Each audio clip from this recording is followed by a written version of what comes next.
there, beloved Ascension pioneers, and welcome to this video where I want to talk a bit about yoga. So what does it mean? Just recently, I think Moji was speaking about different types of yoga and how this is not the same as in terms of the old Eastern tradition in comparison with the westernized, I call it modernized yogic tradition. So traditionally, what yoga really means is to develop the inner muscle so that you can really connect to your own source. So when we have all these modern yogic traditions, which are, sweating in a studio, doing certain repetitions, doing certain yogic poses, and sometimes this even can be forced. So today when I was doing my own kind of yoga, which I called grace yoga, which means that you basically intuitively follow the guidance of your own body, which shows you what you need. It's not about how many repetitions of a certain pose you do. It's more about how the poses are intertwined together. It almost begins to be seen as a sacred dance. So you're dancing as one with spirit. Your body becomes a vessel of grace. So when you really tune into yourself and you ask yourself, what does yoga really mean? And you have many different types of yoga, from karma yoga to Ashtanga yoga, which is all these poses and in these traditions that are using, whereas in modern types of yoga and all the branches that are coming out of that. But basically you have also Kundalini yoga, which works more with the sacred breath. But with what I really incorporate in the grace yoga is anything that comes to you in the given moment. So yoga and meditation are not separate. You and your body become a singular, harmonized essence. And you can even use tools if you want. You can even use something like this to really align yourself. But basically what this is about, what grace yoga is about, it's about really tuning into your body to become an intuitive vessel of spirit. So when today, this will represent a sacred circle. I'm going to put myself in the circle.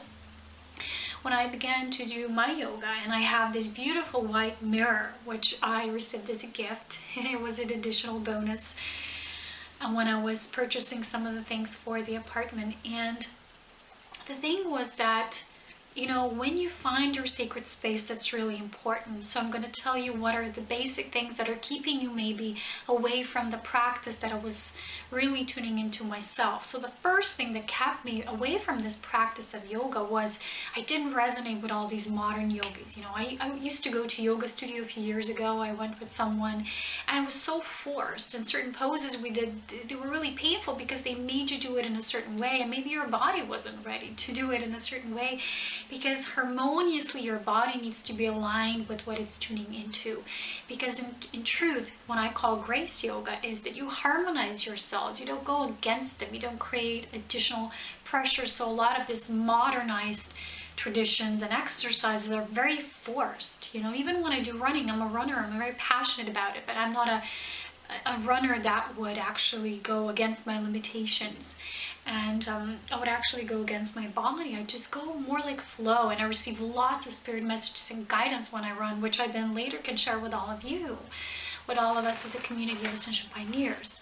So what's really important is the first thing is to really find out what is keeping you from the practice. For me, it was this. It was non-resonance, what yoga is supposed to represent from the outside, and I need to rediscover from within what yoga means to me, and then not seeing any separation between meditation and yoga. So when I do my practice, which is very fresh for me, this really authentic movement of my soul when I engage in these yogic practices, is I go in front of this mirror.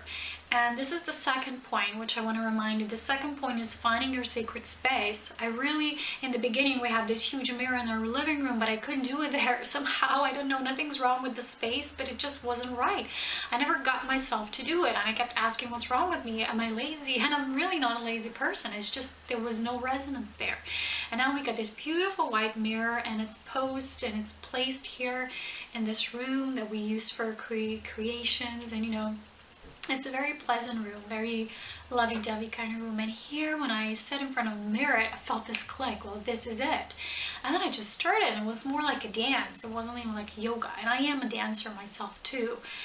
And it was really found, that inner click, that discovery of the self that was needed, the right placing, the right soothing environment, the sacred space, the bubble of love for you in your physicality, how you will express yourself. So this second point is really important. And the third point is just letting your intuitive flow work through you without you thinking, which pose should I do now? How many repetitions? When should I breathe in? When should I breathe out?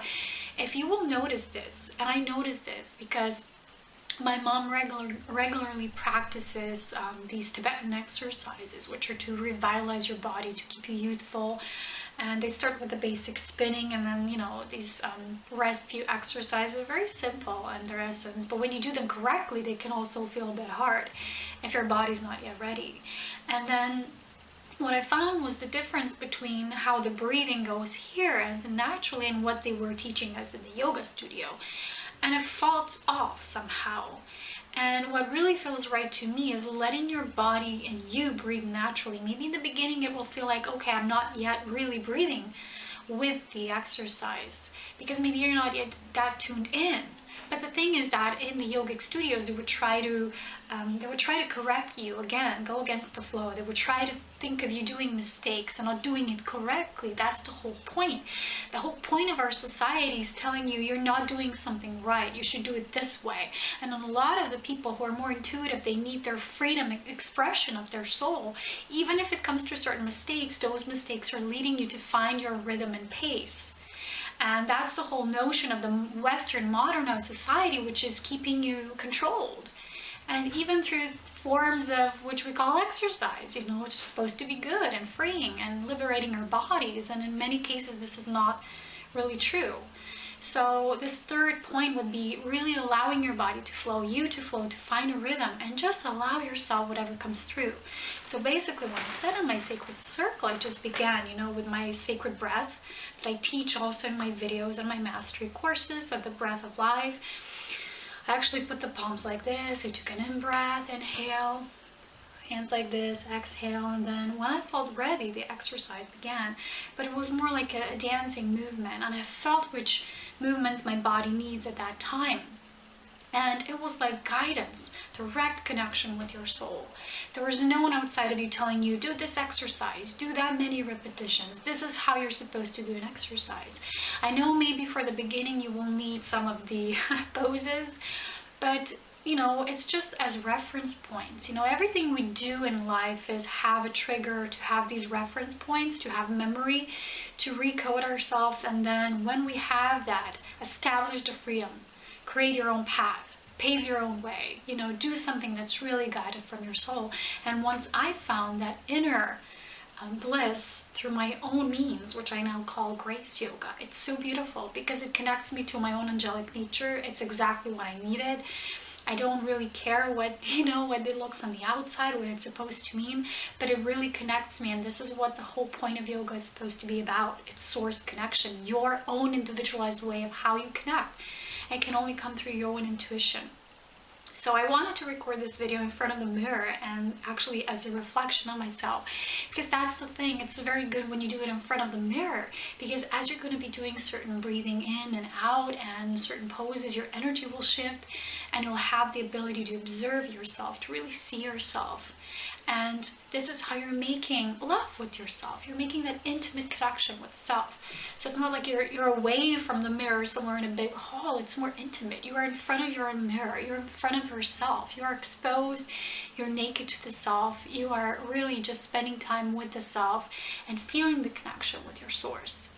And then it's very good to conclude with these poses and with mudras, and it's very good to just feel then the energy that you have, because you have generated certain energy through your own practice, and then give that love to yourself, but also to the rest of the world, to the planet. Just sit with yourself for a while, look at yourself, do some mirror gazing, just feel gratitude for being alive, gratitude for yourself, because at this time you're really deepening the quantum level of our self-love, and then on a human level as well, and making that connection as one. So I hope this video helped you. I hope you're going to do some of your own practices, because I've really discovered what is my own key, what was missing. And once you find it, once you feel that click, you will know, because it will be something right for you. So you feel like all your life you've been looking for something to, to strengthen your body, but also source connection, because this is always supposed to be one, not separate. Then you will know once you find something that's really for you. You will feel that click, because it will almost feel like you've come to your own sacred space. You've come to your own self. You've come into you. So thank you for watching, and I'll see you in my next video update. Stay connected. So much love, wisdom, and power. Take care.